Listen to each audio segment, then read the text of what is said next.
Hello everybody, this is the Brooklyn Brotoss. We're going to be casting a pro game between Moon and Liquid Huck. Now this is these are two very skilled players.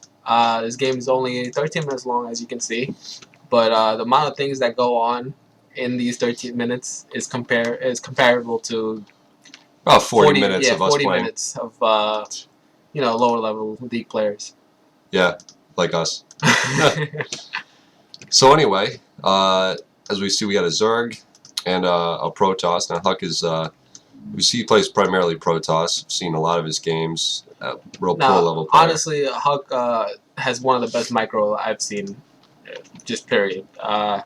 He is considered a lower level pro player, which he's still like a billion times better than me. But he's actually a really good player. You see a lot of the things he does here is just perfect, like the placement of the pylon. Whoa. Let's see the APM that's going on right now. This is the beginning of the game, and their APM is over 200. That's insane. There's absolutely insane. There's really not much to do at the beginning of the game, and to have a 370.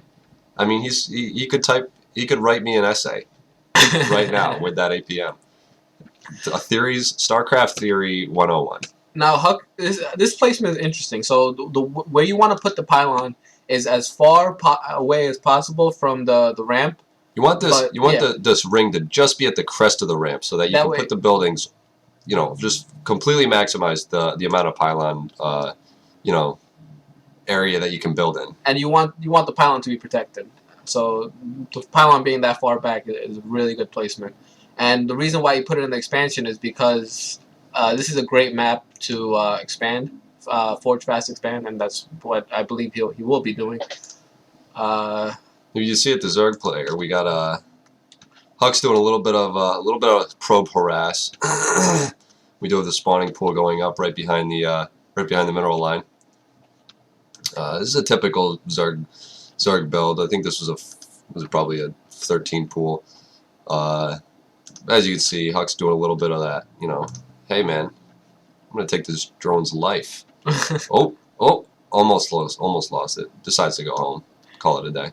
See, this is why drones are so OP. They have that regenerating health. They're not OP. You got that regenerating shield, bro.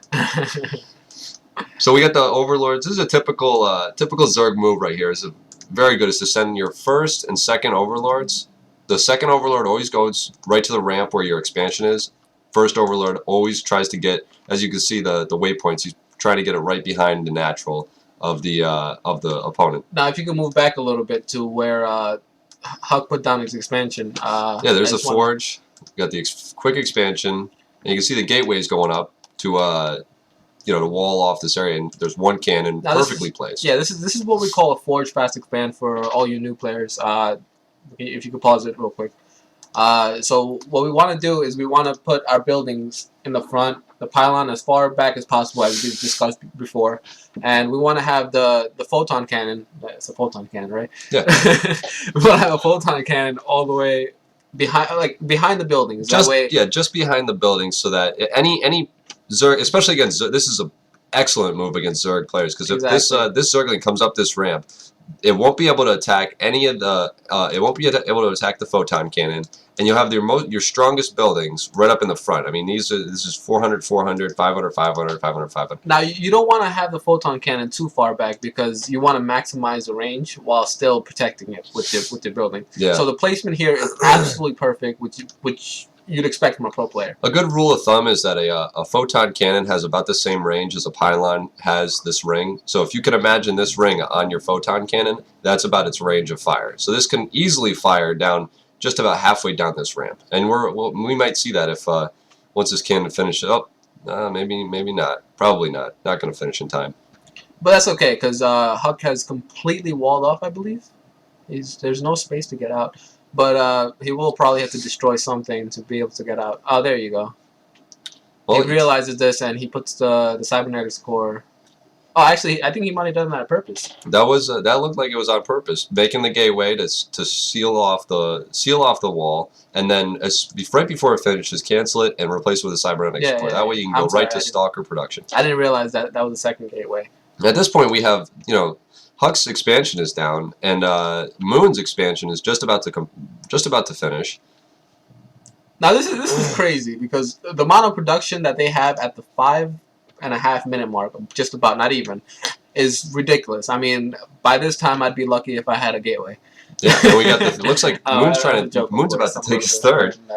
Moon's about to take his third expansion. Yeah. We've got drones coming down here. This is really, really nice. His first base is pretty much saturated, except for he doesn't have a second gas yet. Well, it looks like he might be going for a little less of a gas-intensive build. I mean, with one extractor, you could pretty much bet that he's not going to be going Muta in this game. He's going for an early pressure build with this. We're going to see a lot of Zerglings and a lot of Roaches coming out.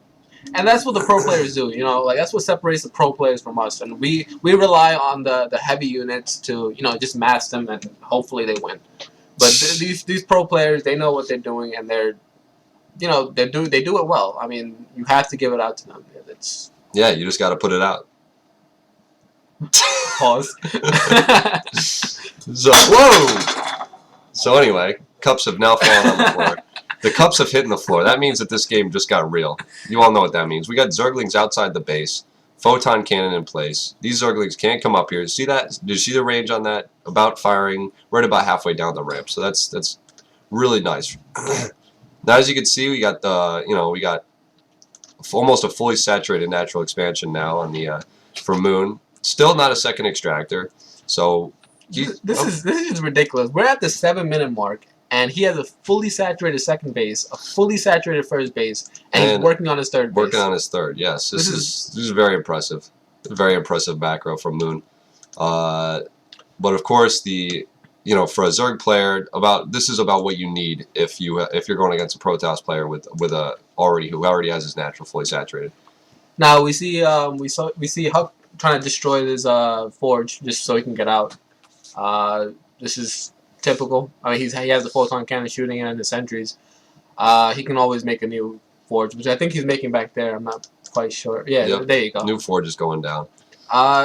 It is a sacrifice of 150 minerals, but I'd say it's well worth it to be able to protect your base in the early stages. Wow, we got a lot of sentries coming out. Now Huck is somebody I've seen his micro with sentries is just very, very impressive. I've seen him do some very impressive things, and I'm sure we're going to see some of that in this game. He's going for the Zelnaga Tower. I've actually seen him more go for the Stalker's micro, which is even more impressive. I've seen him take out a huge army of Zerglings once with just one Stalker, I believe. One Stalker and a photon cannon. Well, it looks like we got some. We got a lot of Roaches on the way. Handful of Zerglings, handful of Roaches. This is we're shaping up to see some encounters here real soon. This is getting to that point. Are there any upgrades on the Roaches? Nope, no, not yet. No we don't upgrades. have any upgrades yet. But looks like we're about to see some sort of encounter here. We got Moon's got a pretty good number of Roaches, Zerglings, and Huck's moving out with these Stalkers to see what's going on. The Stalkers are being researched for Blink. There is one attack being researched for the Stalkers as well. Stalker sentries, all ground units. But as you can see, I think he might lose these Stalkers. Just a misclick, I guess, from a very pro player. Well, he wanted to see if the third expansion was up, how saturated it was, so he can get a good idea of where he needs to be with his. But he could have easily backed off once he saw that was up. That is true, but we see he has a pretty good unit composition right now. Stalkers with sentries to back him up, and this is going to be really good against these Roaches and Zerglings. We're going to see a lot of force fields coming up, and having the Stalkers with Blink is really going to help him out getting out of the surrounds. Now we haven't seen this match yet. Wow. Oh, we got the Zerglings coming around from the side here. I don't know if he's going to be able to. I don't know if he does have the Zelnaga Tower, doesn't he? So I'm sure he saw that.